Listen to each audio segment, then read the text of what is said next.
Greetings, everyone. Oh my god, a movie review. Yeah, I haven't done one of these for a while. Gonna try to do them a little more regularly. We'll see how it goes. Maybe this will be the only one. Who knows? Well, this was a long time coming. I really wanted to catch this in the theaters, but I just can't get out to the theater that often. Really, I mean, it's just a matter of time, and I look at the cost of going to the movies. It's like it ends up being like $40 by the time all is said and done. When you get your tickets and munchies and whatever, and I just think like I could buy the movie for less than that when it comes out on Blu-ray and watch it over and over and over again and make my own damn popcorn, So that's what I tend to do. That's what I did with this one. And I'm glad I did, because I'm probably going to watch it a few more times. I am a big fan of this franchise. I'm, of course, talking about the Terminator franchise, originally debuted in 1984 with what at the time was a kind of low-budget sci-fi action movie that, had a lot of elements of horror films to them. Actually, it's almost a sci-fi horror. Like, I saw it when I was 13 originally, and it scared the crap out of me. I thought it was really scary, but really good. Like, I really enjoyed the story. I really enjoyed just the breakneck action of it, and everything. And it was just a great film. And this is the Blu-ray to get, by the way. This is the remastered version. That's the one you want. If you want all the extras, however, you got to track down the old 2-disc DVD as well. So good luck with that. I do not have that edition, sadly.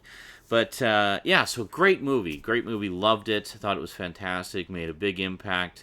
And like immediate cultural impact. I was seeing other movies and TV shows making references to it all the time for years later, long before the second one came out. And then the second one came out, and sadly, I missed it in theaters. Everybody and their dog was telling me how amazing it was and how I needed to check it out. And I was like, oh man, I really want to see that because I heard it was really good. And I loved the first one. I'd watched it a million times since then. And so finally picked it up on, or I guess rented it on VHS a year later, or a year or so later, or a little less than a year later. And just immediately loved it. And then a few years after that, they put out the extended version, and I picked that up on Laserdisc. Actually, I got it as a Christmas gift on Laserdisc. And then, of course, later we had the many DVD editions.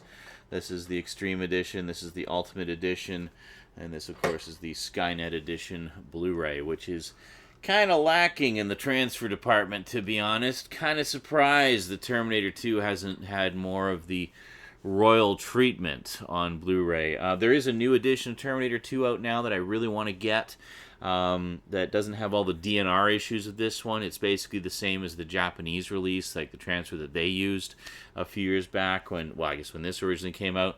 But I still have yet to go and pick it up. Don't get the Mondo Steelbook.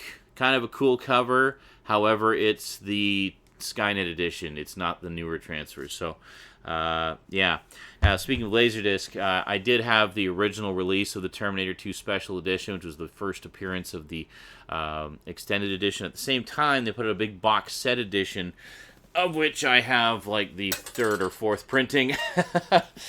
Each printing of the set would have a different color for the T2 logo. I think the original was silver, and then they had a gold one, and then there was a red one, and this is the blue one. So I think this is like the fourth printing of this.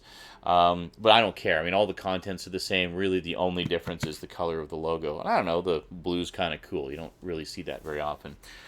We will do a closer look at this at some point. I know I normally just do DVDs and Blu-rays, but we'll make a special exception for this set because it's just so freaking gorgeous and beautiful, and I love it so. And it's also really heavy. I'm hoping that this flimsy little music stand can hold it.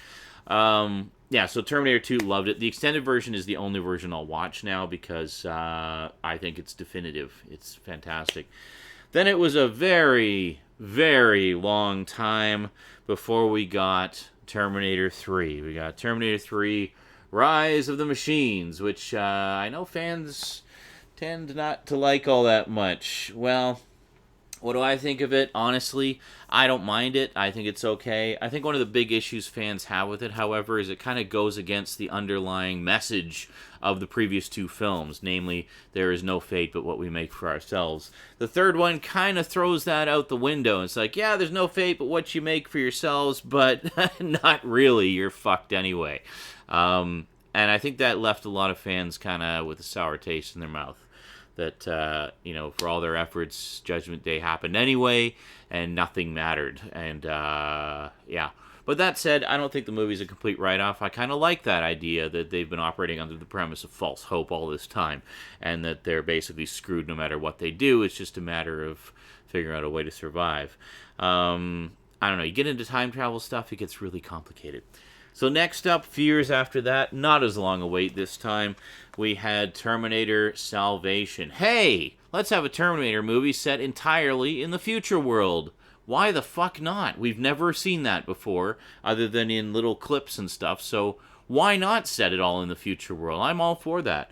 And despite the, behind-the-scenes problems with this, the infamous Christian Bale blow-up that we've all seen on YouTube and seen parodied many, many times, I thought this wasn't bad. I actually kind of liked the idea of setting one entirely in the future world. Was kind of weird seeing a Terminator movie without Arnie in it, but what can you say? Then, along with that, we also had Terminator Salvation, the Machinima series. There is a Blu-ray edition of this, but you have to import it. It was never released in Region 1 on Blu-ray, or Region A, I guess. But that's okay. I honestly don't remember very much about the Machinima one. I have watched it. I believe it's a bit of a prequel to this. So, I guess watch this first and then watch this. But, yeah, I thought Terminator Salvation was okay. I thought all the sort of dubstep-y style sound effects for some of the giant Terminator robots was kind of strange, but whatever. I can let that one go. And then we also had... Boy, this really does not get enough attention, I tell you. We had Terminator, the Sarah Connor Chronicles, the sadly short-lived TV series that took the franchise in some bold new directions. The thing that I find interesting about Terminator, the Sarah Connor Chronicles, is it actually throws out the continuity of the third and fourth movies, and it actually picks up where the second movie leaves off. There are some passing mentions of the third movie, but this essentially takes place in yet another alternate timeline, which just runs parallel to events from the other movies and goes off in its own direction. So that was pretty cool. I actually really liked the direction they took with it, and I just really liked the series overall. I thought it was really freaking well done. Great stuff. Just fantastic soundtrack by Bear McCreary. You got Lena Headey just kicking ass and taking names as Sarah Connor. Fantastic. This is pre-Game of Thrones. This is how long ago this was. So you can usually find these DVD sets, these season sets pretty cheap. So if you've not checked out the Sarah Connor Chronicles and you're a Terminator fan, do yourself a favor. It's really short. I mean, the first season's only like 10 episodes. The second season's is 22. So, I mean, you can knock that off in a week. Pretty cool stuff.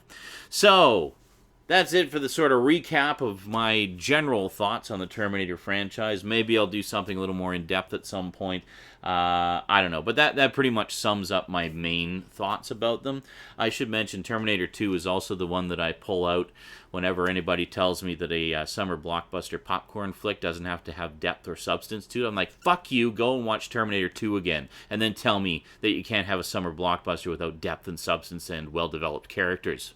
Hate that philosophy. It's like, oh, just switch your brain off and enjoy it. Or, I don't know, watch a good movie. Just saying. Yeah, so anyway, that brings us to the latest installment in the Terminator franchise. At long last, we have Terminator Genisys in 3D. Yes. So what did I think of Terminator Genisys? After all of this, what do I think of this? Let's find out today on the Multimedia Chronicles.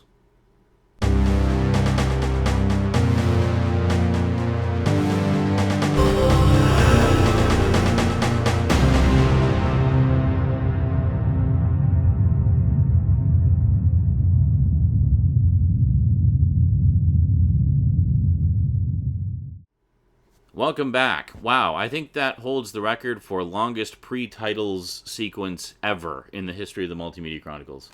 All right. Shunk. There. Oh, wow. That I was actually wondering if that was all going to fit together nicely on the two music shelves. I knew this was going to be a stand all of its own, but yeah, that actually works. There you go. Terminator Your Face Off. Fantastic. So, what did I think of Terminator Genisys? Well, first off, let me just say something. I was really kind of iffy about it at first with the initial trailer, the teaser trailer. I was intrigued. You know, I could kind of see what they were going to do. They're going to revisit some old stuff and put a new spin on it.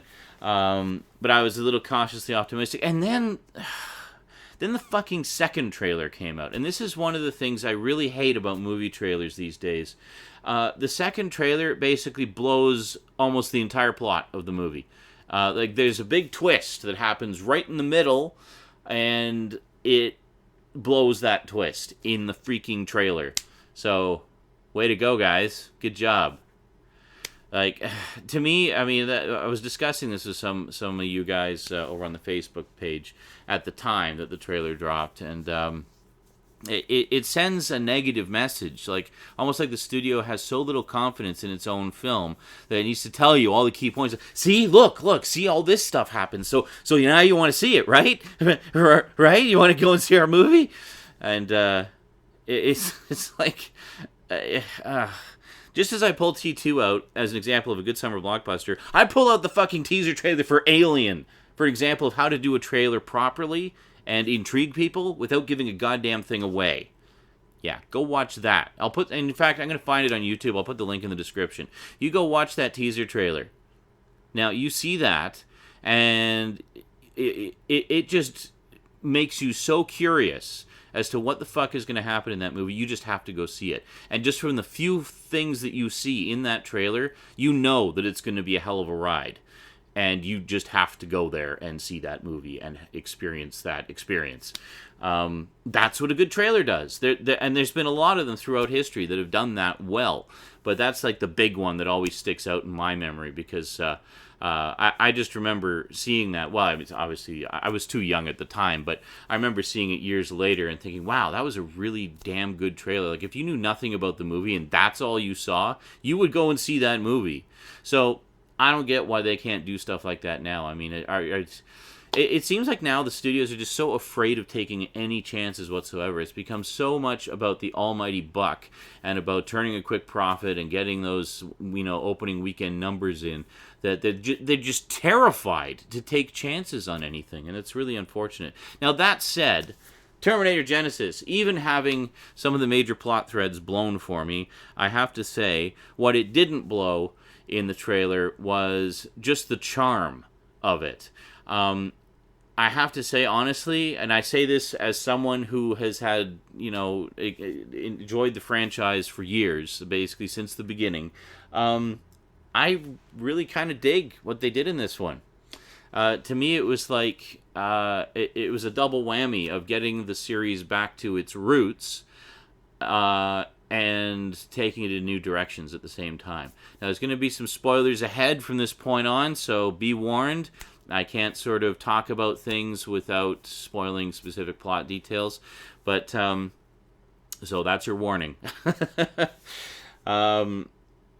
So a couple of things. I mean, the first about half hour of the movie, I was sitting there just with a big goofy grin on my face the whole time because I knew they were doing this just from the trailer, so I was really curious to see how it was going to play out in the full movie, where they basically go back to events from the very first movie, from the beginning of the very first movie, and they recreate those opening scenes and those opening shots from the first movie, like almost frame perfectly. Like, you go and watch the first movie, and then you go watch Terminator Genisys, and you will see the exact same freaking shots recreated with new actors, obviously, because a lot of the actors who were in that one are dead now, or, way too old to be convincingly the characters they were back in 1984.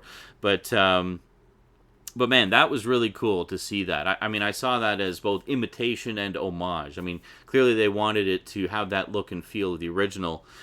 to really put you in that place where you are back in 1984, re-experiencing these iconic scenes and shots that you're so familiar with from the original, but we're going to take it in a different direction. So we're going to make it familiar up to a point, and then take you in a new direction. So when it gets to that scene where 1984 Arnie, who I understand, my understanding is, I haven't actually delved into the behind the scenes stuff, but I remember reading this somewhere. My understanding is what they did to have older, like younger Arnie, older as in a long time ago, but anyway, younger Arnie, because his body shape is quite different now. I mean, he's like 40 years older than he was back then, but or 30 years older, but he's in his 30s then, he's in his like 60s now, so his body shape is quite a bit different. He was a lot more pumped up back then than he is now. Now he's more kind of toned, but so my understanding for those scenes is they had a body double with the same kind of shape of body that Arnie had back then, and then like CG'd his face over it. And I gotta say, they actually did a really good job. Like, it looked really good, like very convincing. I'm sure they must have snuck in a few shots from the original in there. They had to have. It just looked that good. And if they didn't, if they somehow managed to recreate it that perfectly, big thumbs up to them, because that was some amazing effects work. I was really impressed. So when he gets to the scene where he's talking to the punks, and he's like, "Give me your clothes," and then you hear the other Arnie behind him saying, "You're not going to need clothes." And then shit goes down, and it just goes off on its own direction. But I loved how throughout the entire first half of the movie, there was all these little callbacks to the first two. Like, this movie acknowledges fully and completely that the first two were the best ones. And that's much like the Sarah Connor Chronicles. That's what it puts its focus on, is the first two movies. It looks back at those and little iconic moments that you remember, and puts new spins on them, and then takes things in a new direction. So we have our little, this is how they dealt with the situation of the first movie thing. And then we have a T-1000. A T-1000 shows up. You're like, oh my god, it's a T-1000. And it does all the things like the stabby thing and the claws climbing up the car. Just all the stuff that you remember and that you expect from the T-1000. And then they destroy him, like, not even halfway into the movie. And you're like, okay, they just took out, like, two badass Terminators.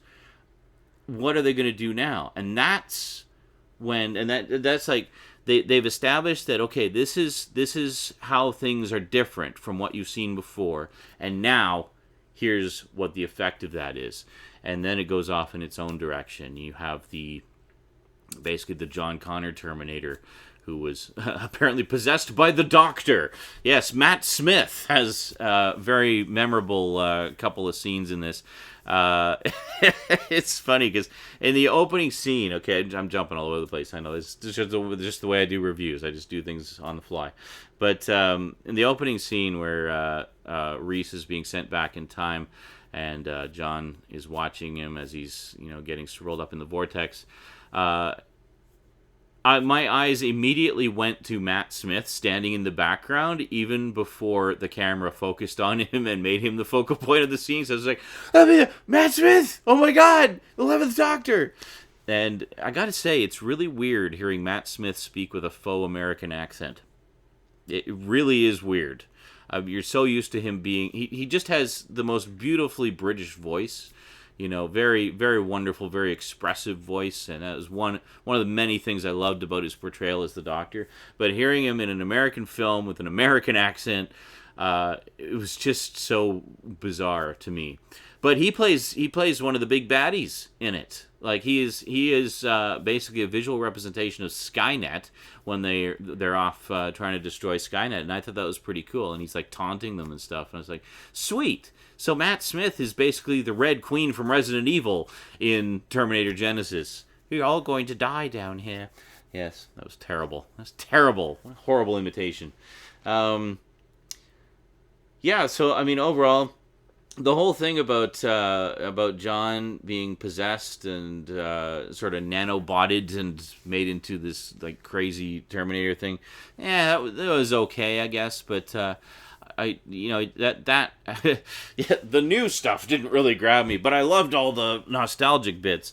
No, that was fine. That was fine. I didn't really have a big problem with that.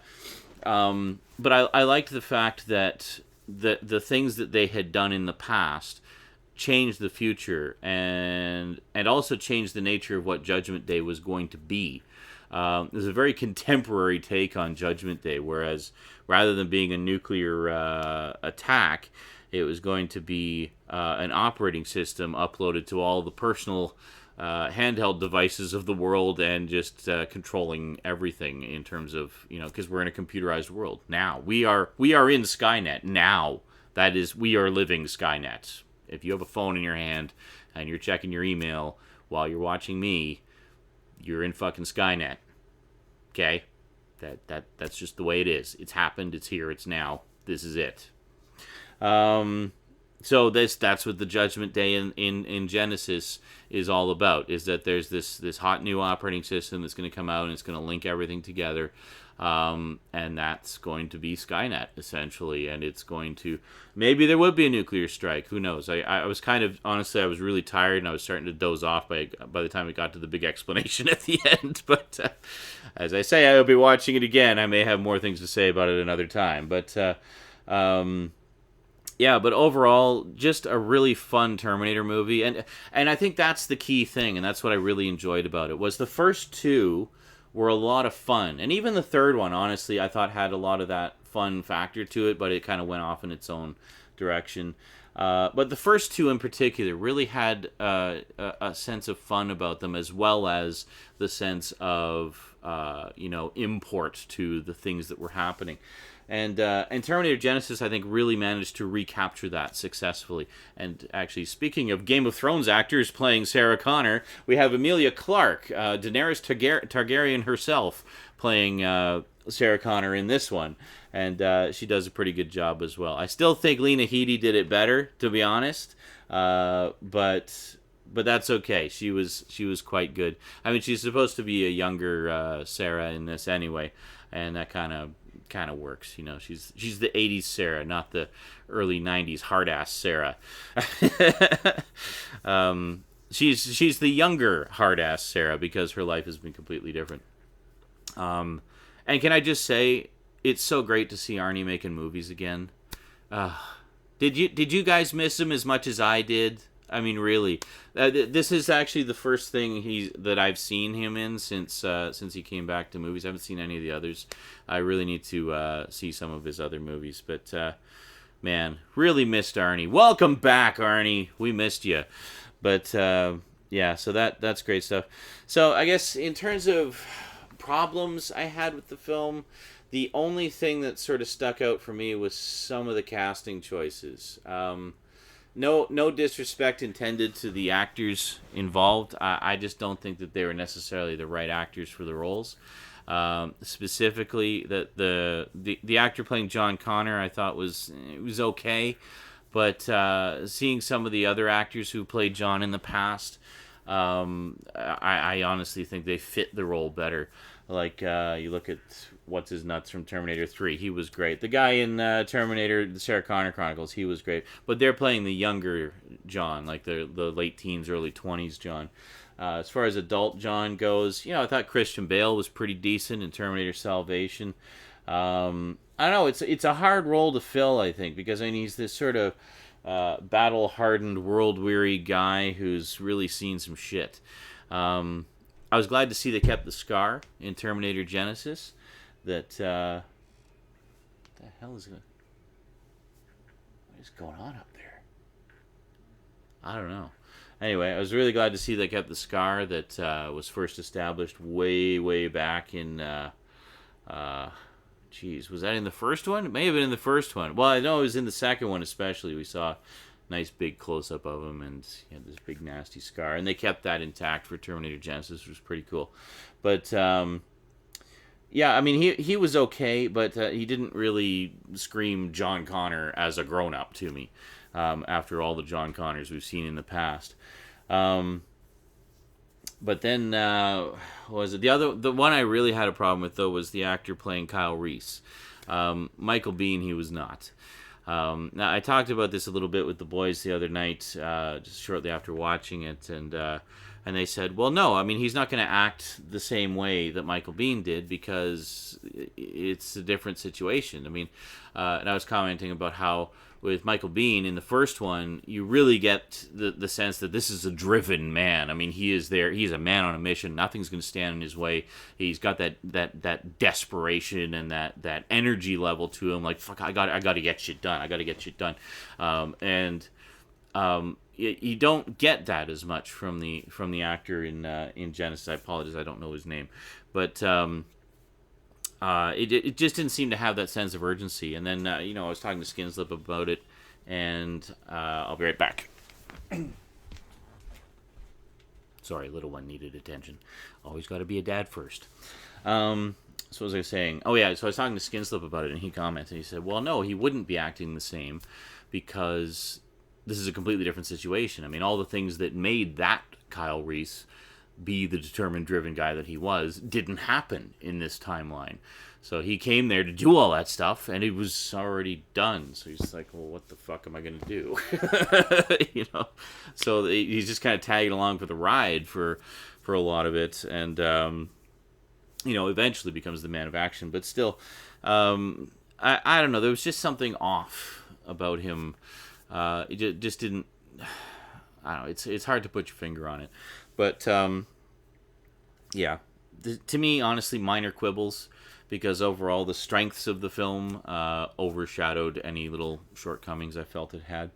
I really enjoyed it, as you can probably tell, and found it a very pleasant surprise, especially given the misfires that we've had over the years. I know fan opinion is very divided on Terminators 3 and 4, and even the Sarah Connor Chronicles. I've seen some people not particularly care for that, and quite frankly, I think they're insane, because I think it's a great show that really takes the story in some interesting directions, and continues on from Terminator 2. The one that we can all agree is a freaking masterpiece. But yeah, so very pleasant surprise. And then I was sad to hear apparently they're not doing any sequels now. They were going to do like at least a couple more, but apparently that's been shelved for the time being. Who knows? I mean, it's the franchise that refuses to die. I mean, the Terminator franchise has changed hands and gone through so many different iterations over the years, and we have long stretches between sequels. I remember after the third one came out, they were talking about doing a 4 and 5 and doing a new trilogy. Then that never happened in the form that they were originally going to do. Terminator Salvation came out, and they were talking about doing more, sort of continuing that story, and that never happened. And now they got Terminator Genisys. They're talking about doing more. That may not happen. I just don't get it. I don't get what the problem is. Why do things keep getting messed up with the Terminator franchise? Like, who is managing this franchise? And I think it was, Warner Brothers was... yeah, I guess they did. They sold it, because Warner Brothers owned the franchise for a while, put out that Terminator Anthology set, which does not have the remastered Terminator 1 in it, by the way. Hence why I did not bother with it. And now this one was from Paramount. So it's like, Warner Brothers, the last one Warner Brothers did was Terminator Salvation. Then I remember they put the franchise up for grabs. I think Kevin Smith offered to buy it for like $100. And and then, well, I guess I didn't really follow the behind-the-scenes shenanigans going on there, but it looks like Paramount got it in the end. So who knows what's going to happen with the Terminator franchise going forward. Maybe the other studios will give it a shot. Maybe Sony will do one. Maybe Fox will do one. Maybe they should turn it into a studio franchise. It just changes studios every other movie, I don't know. Who knows? Who knows what's going on? Anyway, really, really glad to see it back, and sort of true to form, and just good old sci-fi action-y, time travel-y, twisty turny fun. And with Arnie back. Arnie versus Arnie. Just see it for that scene alone. Arnie versus Arnie. Fucking awesome. Alrighty. Well, that is it for this review of Terminator Genisys, and a sort of brief overview of my thoughts on the Terminator franchise as a whole. I thought it was about time I did something about it, because I really actually am a huge fan of Terminator. I don't know. I think it's just because I wanted to do it right. I wanted to do something, with a little bit of substance to it. Maybe not, crazy production value. Obviously, it's just me sitting and talking, but whatever. Yeah, I want to do something.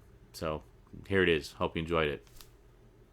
All right. Quick thank you to my Patreon sponsors. Thanks, Patreon sponsors. Special big thanks to Kimberly Harmon and Kyle Pellegrini, who remain my highest level sponsors. Really appreciate the support, guys.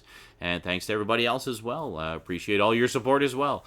It all goes towards the greater good of the Multimedia Chronicles. Alrighty, that is it from me to you for now. So until next time, thanks for watching, and sayonara.